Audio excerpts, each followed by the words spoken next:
Exercise 2.1 start करने वाले हैं।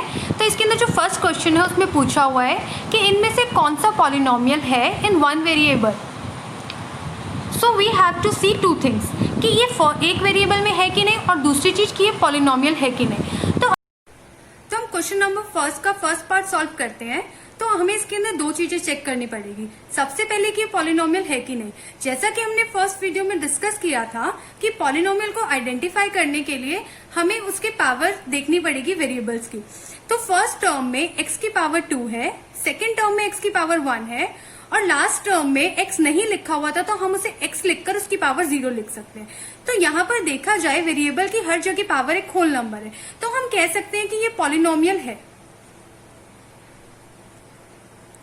अगर हम वेरिएबल देखें, इसके अंदर एक सिंगल वेरिएबल आ रहा है x, जो कि हर टर्म में दिखाई दे रहा है, तो हम बोल सकते हैं कि ये वन वेरिएबल में है। तो फर्स्ट पार्ट में दोनों चीजें सेटिस्फाई हो रही है, तो इसलिए हम कह सकते हैं it is a polynomial in one variable.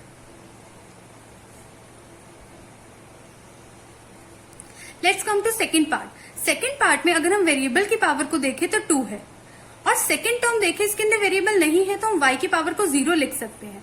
तो यहां पर भी पावर दोनों की दोनों होल नंबर है, तो ये पॉलिनोमियल है। वेरिएबल इसके अंदर एक ही है जो कि y, तो वन वेरिएबल भी है। तो सेकेंड पार्ट का आंसर भी यस है। इसके अंदर मिस्टेक ना करें ये देख के कि 2 के ऊपर रूट लगा हुआ है तो पावर हाफ होगी, ये पॉलिनोमियल नहीं होगा। हमें सिर्फ वेरिएबल की पावर चेक करनी है, ना कि नंबर्स की। थर्ड पार्ट में अगर हम देखें तो t के ऊपर स्क्वायर रूट लगा हुआ है, इसका मतलब t की पावर हाफ है, तो यहाँ पर पावर हाफ हो गई जो कि एक होल नंबर नहीं है, तो इसकी वजह से ये एक पॉलिनोमियल नहीं होगा, तो इसका आंसर नो हो जाएगा। लास्ट फोर्थ क्वेश्चन में सेकेंड टर्म अगर हम देखें तो यहाँ पर y डिनोमिनेटर में है, तो जब आप इसको ऊपर ले जाओगे तो इसकी पावर -1 हो जाएगी, जो कि एक इंटीजर है, ये होल नंबर नहीं है, तो इसकी वजह से ये एक पॉलिनोमियल नहीं होगा। लास्ट पार्ट में अगर हम देखें तो x की पावर 10 है, y की पावर 3, t की पावर 50, 10, 3 और 50 ये तीनों होल नंबर्स है, बट यहाँ पर 3 वेरिएबल है। ये होल नंबर्स है बट यहाँ पर 3 वेरिएबल्स है। 3 वेरिएबल्स होने की वजह से ये पॉलिनोमियल तो है लेकिन एक वेरिएबल नहीं है, इसकी वजह से इसका आंसर नो हो जाएगा। Now let us discuss question number 2। Question number 2 में एक्स स्क्वायर का कॉफिशिएंट पूछा हुआ है, तो सबसे पहले हम अपने क्वेश्चन में एक्स स्क्वायर ढूंढेंगे। तो फर्स्ट पार्ट में एक्स स्क्वायर सेकेंड टर्म में, फिर उसके बाद हम एक्स स्क्वायर को हाइड करेंगे और देखेंगे क्या लिखा हुआ है। एक्स स्क्वायर के साथ में अगर हम देखेंगे कुछ नहीं लिखा हुआ तो हम यहाँ पर 1 लिख सकते हैं। तो यहाँ पर एक्स स्क्वायर का कॉफिशिएंट होगा 1। जैसा कि मैंने कल की वीडियो में बताया था कि हमें साइन को साथ में लेके चलना है, तो इसको हम 1 भी लिख सकते हैं क्योंकि प्लस को हम अवॉइड कर सकते हैं। सेकेंड पार्ट में एक्स स्क्वायर सेकेंड टर्म में है, एक्स स्क्वायर को हाइड करेंगे, यहाँ पर भी कुछ नहीं लिखा तो हम 1 को ऐड कर लेंगे और इसका कॉफिशिएंट हो जाएगा -1।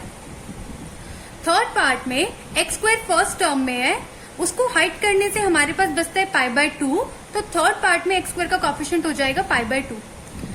अगर अब हम फोर्थ पार्ट में देखें, यहाँ पर एक्स स्क्वायर नहीं गिवन, अगर कोई टर्म नहीं गिवन तो हम उसे ऐड कर सकते हैं 0 के साथ, तो हम ऐसे लिख सकते हैं 0x² और यहाँ पे एक्स स्क्वायर को हाइड करें तो कॉफिशिएंट क्या बचता है 0, तो हम ये बोल सकते हैं कि यहाँ पर एक्स स्क्वायर का कॉफिशिएंट है 0। क्वेश्चन थर्ड में हमसे एग्जाम्पल पूछे हुए हैं, बाइनोमियल ऑफ डिग्री 35। तो हमें पता है कि बाइनोमियल में 2 टर्म्स होती है और डिग्री का मतलब है हाईएस्ट पावर, तो इसमें ध्यान रखना कि सिर्फ एक ही बार हम पावर 35 लेंगे, सेकंड में या तो उससे कम लेंगे या फिर बिना पावर वाला नंबर ले सकते हैं। फॉर एग्जाम्पल 4x⁻35 + 9, तो यहाँ पर हम देख सकते हैं कि हमारे पास 2 टर्म्स है और हमने x की पावर 35 फर्स्ट पार्ट में ले ली है, तो हम सेकंड में कुछ भी ले सकते, x की पावर 34 भी ले सकते थे, 30 भी ले सकते थे, 2 भी ले सकते थे, कुछ भी ले सकते थे। सेकंड पार्ट में हमने फर्स्ट टर्म ले ली 2y⁻35, यहाँ पर भी मैक्सिमम पावर 35 है, और सेकंड पार्ट में हमने -7 लिया है, इसको हम y³ भी ले सकते थे, y की पावर 4 भी ले सकते थे, या फिर कुछ भी और ले सकते थे जो कि 35 से छोटा। सेकेंड एग्जाम्पल में हमसे पूछा है मोनोमियल ऑफ डिग्री 100, तो हमें पता है मोनोमियल में 1 टर्म होती है, तो हम एक सिंगल टर्म का लिखेंगे जिसके अंदर पावर 100 होनी चाहिए। For example x⁻100, 2x⁻100, 2/3 raise to power 100, 2/3 x raise to power 100। तो ऐसे करके हमारे पास बहुत सारे एग्जाम्पल हो सकते हैं। हम कोई भी वेरिएबल लिख सकते हैं, y, z, p, q, r, जो चॉइस हो। तो इसके अंदर इनफाइनाइट एग्जाम्पल हो सकते हैं। तो इसका आंसर अगर एग्जाम्पल्स में आपका मैच भी ना करे तो कोई प्रॉब्लम नहीं है, क्योंकि इसके आपके खुद के भी एग्जाम्पल्स हो सकते हैं। क्वेश्चन 4 में हमें डिग्री फाइंड आउट करनी है। तो डिग्री हम ऑलरेडी कई बार पढ़ चुके हैं, तो अब तक तो याद ही हो गया होगा। डिग्री का मतलब होता है हाईएस्ट पावर। तो हम हर टर्म में वेरिएबल की पावर देखेंगे। फर्स्ट टर्म में x की पावर 3 है, सेकेंड टर्म में x की पावर 2 है, थर्ड टर्म में x की पावर 1 है। तो यहाँ पर सबसे बड़ी पावर 3 है, तो हम ये बोल सकते हैं कि degree of this polynomial is 3। In second question here y is not present. तो यहाँ पर y की पावर 0 होगी, यहाँ पर y की पावर 2 होगी, तो मैक्सिमम पावर 2 है, तो यहाँ पर डिग्री 2 होगी। इन थर्ड पार्ट यहाँ पर फर्स्ट टर्म में t की पावर कुछ नहीं है, इसका मतलब 1। सेकेंड टर्म में t नहीं है, तो हम t की पावर 0 लिख सकते हैं। तो 1 और 0 इनमें से हाईएस्ट 1 है, तो डिग्री 1 होगी। अब फोर्थ पार्ट देखें, इसमें तो वेरिएबल है ही नहीं, तो हम कैसे आइडेंटिफाई करें कि इसकी हाईएस्ट पावर कुछ क्या होगी।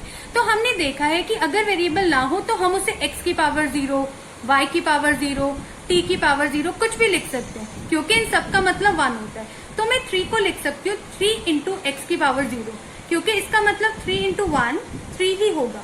तो यहाँ पर हम बोल सकते हैं कि पावर 0 है, यही मैक्सिमम पावर है, तो यही डिग्री होगी। तो यहाँ पर डिग्री 0।